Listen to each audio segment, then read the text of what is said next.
राधे राधे भक्तजनों, आज आप सुनेंगे काला अष्टमी व्रत कथा। दशोदा की जन्म कथा। पौराणिक कथाओं के अनुसार ब्रज के गोपे सौमुख और उसकी पत्नी के घर भगवान वर्मा की कृपा से एक कन्या का जन्म हुआ था। इस कन्या का नाम दशोदा रखा गया। शास्त्रों के अनुसार दशोदा का विवाह ब्रज के राजा नंद के साथ तय किया गया था। ऐसा माना जाता है कि पिछले जन्म में नंद दौरन के रूप में जन्म लिए थे। दशोदा जयंती का महत्व। दशोदा जयंती पर माताएं उपवास रख कर संतान के सुख के लिए मंगल कामना करती है। मानता है कि इस दिन संतान सुख से वंचित लोग अगर माता दशोदा का व्रत रख कर विधि पूर्वक पूजा करते हैं, उन्हें भी संतान सुख प्राप्ति हो जाता है। कहा जाता है कि माता दशोदा नाम ही यश और हर्ष देने वाला है, जिसके चलते इस व्रत को रखने वालों की सभी मनोकामना पूर्ण होती है और इनके जीवन की कठिनाइयों में कमी आती है। संतान संबंधित जितनी भी समस्या है सभी दूर हो जाती है। दशोदा जयंती का महत्व। दशोदा जयंती का फागुन मास के कृष्णा पक्ष की षष्ठी तिथि के दिन मनाया जाता है। इस दिन माता दशोदा की गोद में विराजमान श्री कृष्णा के बाल रूप और माँ दशोदा की पूजा की जाती है। शास्त्रों में बताया गया है कि इस दिन माता दशोदा और श्री कृष्णा की पूजा करने से सभी प्रकार की संतान संबंधित परेशानियों दूर हो जाती है।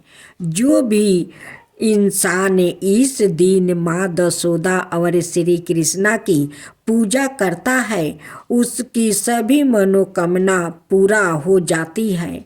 पौराणिक मान्यताओं के अनुसार अगर कोई स्त्री सच्चे मन और पूरी श्रद्धा के साथ दशोदा जयंती के दिन भगवान श्री कृष्णा और दशोदा जी की पूजा करती है तो उसे भगवान श्री कृष्णा के बाल रूप के दर्शन प्राप्ति होते हैं और उसकी सभी मनोकामना पूरी हो जाती है।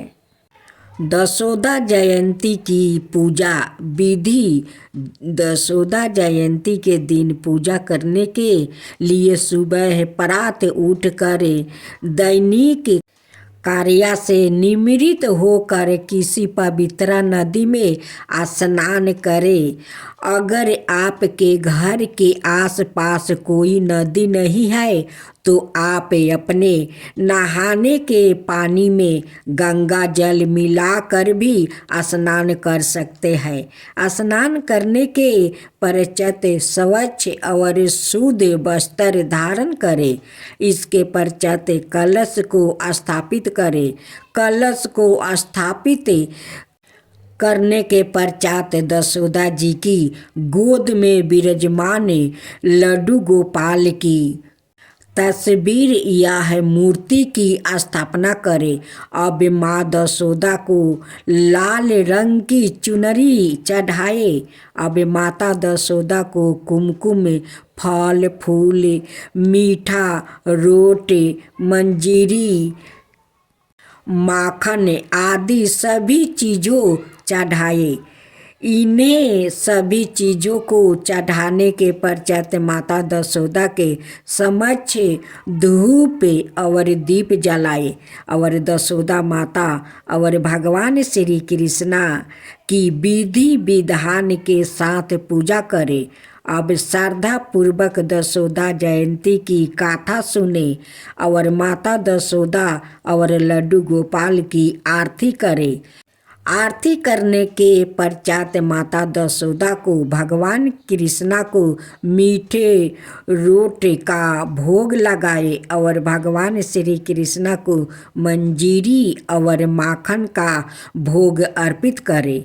पूजा करने के पश्चात अपने दोनों हाथ जोड़कर माता दशोदा और लड्डू गोपाल से पूजा के दौरान हुई किसी भी गलती के लिए क्षमा याचना करे। माता दशोदा और लड्डू गोपाल से क्षमा याचना करने के पश्चात सवाए मंजीरी का प्रसाद ग्रहण करे और परिवार के सभी लोगों को प्रसाद वितरित करे। पूजा संपन्न करने के पश्चात गाय को भोजन कराए, क्योंकि शास्त्रों के अनुसार भगवान श्री कृष्णा को गाय बहुत प्रिय है। गाय को भोजन करवाने से भगवान कृष्णा प्रसन्न होते हैं और आपकी सभी मनोकामनाओं पूरा करते हैं। दशोदा जयंती की कथा। पौराणिक कथा के अनुसार माता दशोदा ने भगवान विष्णु की कठोर तपस्या की थी, जिसे प्रसन्न होकर भगवान विष्णु ने उन्हें वरदान मांगने के लिए कहा। तब माता दशोदा ने कहा कि मेरी इच्छा तब ही पूर्ण होगी जब आप मुझे पुत्र रूप में मेरे घर आएंगे। इसके बाद भगवान विष्णु ने कहा कि आने वाले समय में वासुदेव और देवकी माँ के घर में जन्म लूँगा, लेकिन मेरा लालन पालन आप ही करेगी। समय बीत गया और ऐसा ही हुआ। भगवान श्री कृष्णा ने देवकी और वासुदेव के यहाँ 8वीं संतान के रूप में पुत्रा का जन्म लिया और इसके बाद वासुदेव उन्हें नंद और दशोदा के यहाँ छोड़ आया, जिससे उन्हें कंस के क्रोध से बचाया जा सके और उनका लालन पालन अच्छी प्रकार से हो सके। इसके बाद माता दशोदा ने कृष्णा जी का लालन पालन किया, जिसकी तुलना भी नहीं की जा सकती है।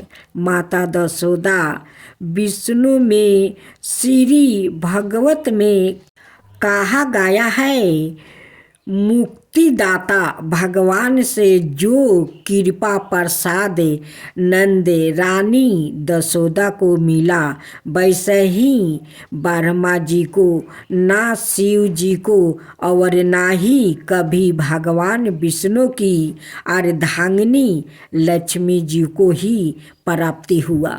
गौतम जी को अब सत्संग सुनते हुए और साधु सेवा करते हुए काफी दिन हो गया था। अब उनके मन में आया कि ठाकुर जी कैसे दिखते हैं, कभी उनसे मिलना चाहिए। बहुत दिन तक उन्हें ठाकुर जी नहीं मिले तो उन्होंने गुस्सा आ गया। उन्होंने ठाकुर जी से नाराज होकर कहा कि पहले तो मैं बिना नहाए खाता था, अब आपके लिए मैं नहा कर खाता हूँ और आपको अर्पित करके खाता हूँ। और पहले मैं कभी कंठी माला और तिलक आदि नहीं लगाता था, पर अब मैं आपके लिए गले में कंठी धारण करता हूँ, माथे पर तिलक लगाता हूँ, केवल आपके लिए। प्रभु, आपके लिए मैं इतना कर रहा हूँ, आप मेरे लिए क्या कर रहे हैं? क्या आप मुझे दर्शन देंगे? प्रभु उनकी यह बात सुनते ही तत्काल प्रकट हो गया। प्रभु संतों के वचनों को सत्य करने के लिए सदाए तत्पर रहते हैं। सत्य संग के प्रभाव से गौतम जी का जीवन पूरा बदल गया। पहले तो सोचते थे कि कहाँ जाकर चोरी करना है, और अब वो यह सोचते हैं कौन से साधु कब पधारे और कैसे उनकी सेवा हो। जब वो चोरी करते थे तब सिपाही हथकड़ी लिए उनके बंदी बनाने के लिए घूमते थे, और जब संत समागम हुआ तो लोग उनकी चरण रज को अपने माथे पर लगाने लगे। घातम जी ने एक संत की चरण ली और उनके वचनों का पालन किया तो वो प्रभु के दर्शन पाकर परम भगवत बन गया। कैसे भी दृष्टि हो यदि उस पर संत कृपा हो जाए तो उसके लिए भगवत दर्शन और भगवत भक्ति दुर्लभ नहीं रहती है। इसलिए सत्य संग सबर परी है। सत्य संग से घोरे दृष्टि भी महात्मा बन जाता है। भक्तजनों, आज आप सुनेंगे राधा रानी की कहानी। एक समय नारद जी यह जान कर कि भगवान श्री कृष्णा ब्रज में प्रकट हुए हैं, बानी बजाते हुए गोकुल पहुँचे। वहाँ जाकर उन्होंने नंद जी के गिरहे में बालक का सवंग बनाया हुआ महायोगीश्वरी दिव्या दर्शन भगवान अच्युत के दर्शन किए। ओ वरण के पलंग पर जिस पर कोमल सेवत वस्तु बिछाए थे सो रहे थे और प्रसन्नता के साथ प्रेम में बिहाल हुई गोप बालिकाएं उन्हें निहार रही थी। उनका शरीर सुकुमार था, जैसे वो सवाए भोले थे वैसी ही उनकी चितवन भी बड़ी भोली भाली थी। काली काली घुंघराली अलग के भूमि को छू रही थी। वो बीच बीच में थोड़ा सा हंस देते थे जिसे दो एक दांत झलक पड़ते थे। उन्हें नगन बालक रूप में देखकर नारद जी को बड़ा हर्ष हुआ। उसके बाद महाभगवत नारद जी यह विचारने लगे, भगवान की कांता लक्ष्मी देवी भी अपने पति नारायण के अवतीर्ण होने पर उनके विहार्थ गोपी रूप धारण करके कहीं अवर से ही अवतारिण हुई होगी, इसमें संदेह नहीं है। और ब्रज वासियों के घरों में उन्हें खोजना चाहिए। ऐसा विचार कर मुनिवर ब्रजवासियों के घरों पर अतिथि रूप में जाकर उनके द्वारे विष्णु विरिधि से पूजित होने लगे। उन्होंने भी गोपों का नंदन में उत्कृष्ट प्रेम देखकर मन ही मन सबको प्रणाम किया। दत्तेंद्र और नंद के मित्रा महात्मा भानु के घर पर गया। उन्होंने उनकी विधिवत पूजा की। तब महामान नारद जी ने पूछा, साधो तुम अपनी धार्मिकता के कारण विख्यात हो, क्या तुम्हें कोई सुयोग्य पुत्र अथवा सुलक्षण कन्या है जिसे तुम्हारी कीर्ति समस्त लोकों को व्याप्त कर सके। मुनि वर के ऐसा कहने पर भानु ने पहले तो अपने महान तेजस्वी पुत्रा को लाकर उसे नारद जी को प्रणाम करवाया। तदंतर अपनी कन्या को दिखाने के लिए नारद जी को घर के अंदर ले गया। गिरहे में प्रवेश कर उन्होंने पृथ्वी पर लौटती हुई नन्ही सी दिव्या बालिका को गोद में उठा लिया। उस समय उनका चित्त स्नेह से विकल हो रहा था। कन्या के अदृष्ट और असूत पूर्व अधिभूत स्वरूप को देखकर नारद जी मुग्ध हो गया और 2 मुहूर्त तक एक टक निहारते रहे और महान आश्चर्य में पड़ गया। फिर मुनि ने मन में इस प्रकार विचार की, मैंने स्वच्छ कारी होकर समस्त लोकों में भ्रमण किया, पर ऐसी अलौकिक कन्या कहीं भी नहीं देखी जिसके रूप से चराचर जगत मोहित हो जाता है। उस महामाया भगवती गिरिजा कुमारी को भी मैंने देखा है, वो भी इसकी शोभा को नहीं पा सकती। लक्ष्मी, सरस्वती, कांति और विद्या आदि देवियों इसकी छाया को भी स्पर्श नहीं कर सकती। अतः इसके तत्व को जानने की शक्ति मुझ में किसी तरह नहीं है। अनाए जन भी पराये इस हरि वल्लभा को नहीं जानते। इसके दर्शन मात्रा से गोविंद के चरणों कमलों में मेरे प्रेम की जैसी वृद्धि हुई है, वैसी इसके पहले कभी नहीं हुई थी। ऐसा विचार कर मुनि ने गोप परवर भानु को कहीं अनंतरत भेज दिया और एकांत स्थान में वो उस दिव्या रूपनी कन्या की स्तुति करने लगे। स्तुति करने के बाद नेत्रों से आंसू बहाते हुए बड़े ही विनय युक्त स्वर में बोले, हे हरि वल्लभे, तुम्हारे इस पूजनीय दिव्या स्वरूप को देखना चाहता हूँ, जिसे नंद नंदन श्री कृष्णा मुग्ध हो जाएंगे। महेश्वरी, तुम शरणागत और परांत भक्त के लिए दया करके तुम अपना स्वरूप प्रकट कर दो। या निवेदन करके नारद जी ने तदप्रीत चित से उस महान नंद माई परमेश्वरी को नमस्कार किया और भगवान गोविंद की स्तुति करते हुए वो उस देवी की और देखते रहे।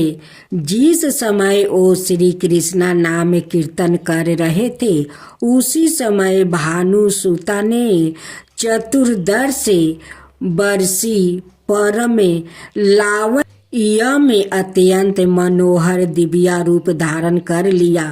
तत्काल ही अनाए प्रजा बालकों ने जो उसी के समना अवस्था की थी तथा दिव्या भूषण और सुंदर हार धारण किए हुए थे, बाल को चारों ओर से आवृत कर लिया।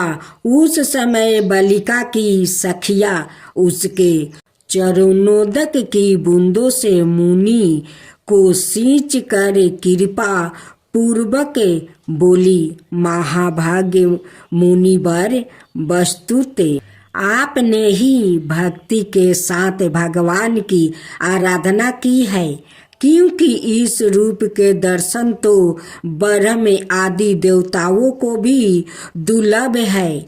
उसी अधिभूत रूप के उन विश्वामोहिनी हरि प्रिया ने किसी पुण्य के फल स्वरूप आपको दर्शन मिले हैं।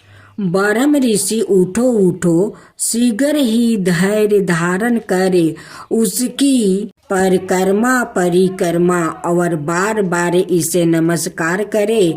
क्यों तुम नहीं देखते कि इसी क्षण यह अंतर्ध्यान हो जाएगी, फिर उनके साथ किसी तरह तुम्हारा संभाषण नहीं हो सकेगा।